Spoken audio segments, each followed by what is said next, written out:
बहुत समय पहले की बात है, जब ईश्वर को लेकर बहुत चर्चाएं चला करती थी। ईश्वर की महिमा और सर्वशक्तिमत्ता की बातें सुन सुनकर एक जिज्ञासु ने सोचा कि ईश्वर से मिलना चाहिए। बहुत सोचने के बाद उसने अपने खाली समय में ईश्वर को खोजना शुरू कर दिया।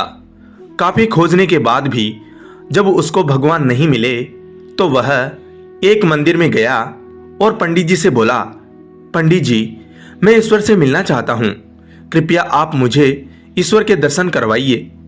पंडित जी बोले, आओ आओ, यहाँ दक्षिणा चढ़ाओ और ईश्वर के दर्शन कर लो। यह सुनकर जिज्ञासु बोला, महाराज, मैं असली ईश्वर से मिलना चाहता हूँ। पंडित जी बोले, फिर तो तुम्हें किसी योगी के पास जाना चाहिए। जिज्ञासु ने पूछा, मुझे योगी कहाँ मिलेंगे? पंडित जी ने कहा, यहाँ से 2 योजन दूर एक पहाड़ी पर एक योगी महाराज रहते हैं। वह तुम्हें ईश्वर प्राप्ति का मार्ग बता सकते हैं। जिज्ञासु बोला, क्या वह कोई दान दक्षिणा लेते हैं? पंडित जी ने कहा, नहीं, योगी किसी से कोई धन नहीं लेते हैं। यदि तुम स्वेच्छा से कोई उपहार देना चाहो तो दे सकते हो। इसके पश्चात जिज्ञासु ने सोचा कि 2 योजन तो बहुत अधिक होता है, चलते चलते शाम हो जाएगी, मैं कल जाऊंगा। ऐसा सोचकर वह अपने घर चला आया। दूसरे दिन अपना सारा कामकाज जल्दी खत्म करके वह योगी से मिलने पहाड़ी की ओर चल दिया। चलते चलते वह थक गया। पास ही एक झरना बह रहा था। वहां उसने हाथ मुंह धोए, पानी पिया और आगे चल पड़ा। आखिरकार मध्याह्न काल तक वह पहाड़ी पर पहुंच ही गया। उसने देखा कि पहाड़ी चारों ओर से मनमोहक फूलों की खुशबू से महक रही हैं। झरनों की मधुर ध्वनियों से पूरा वातावरण गुंजायमान है और सामने के पेड़ पर गेरुए वस्त्रों में एक महात्मा बैठे बैठे फल खा रहे थे। उसने उस महात्मा को प्रणाम किया और पूछा, क्या आप ही इस पहाड़ी के योगी महाराज हैं? महात्मा बोले, तुम्हें योगी से क्या चाहिए? जिज्ञासु बोला, मुझे योगी महाराज से ईश्वर प्राप्ति का मार्ग जानना है।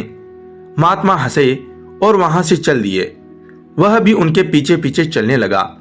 थोड़ी दूर जाकर फिर बोला, महाराज बताइए ना, क्या आप ही वह योगी हैं?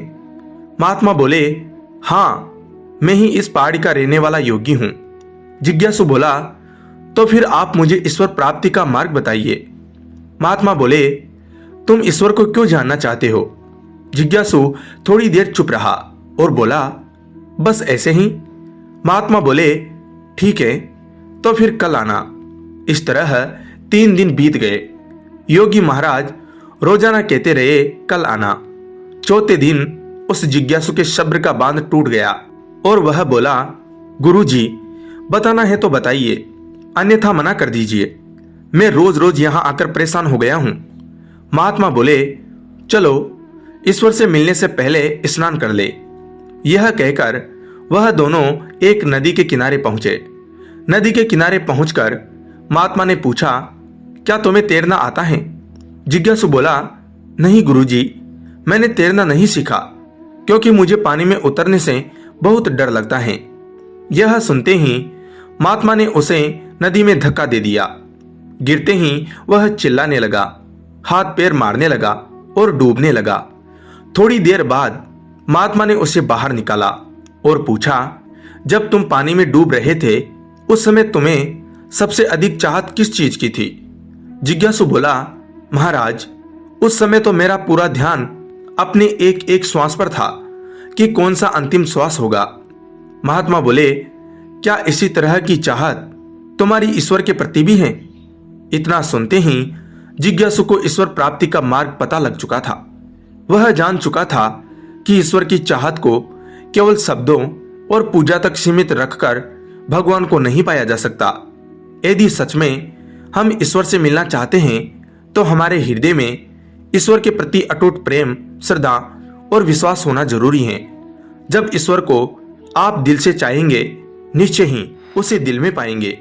उस दिन तुम्हें ईश्वर मिल जाएंगे। धन्यवाद दोस्तों।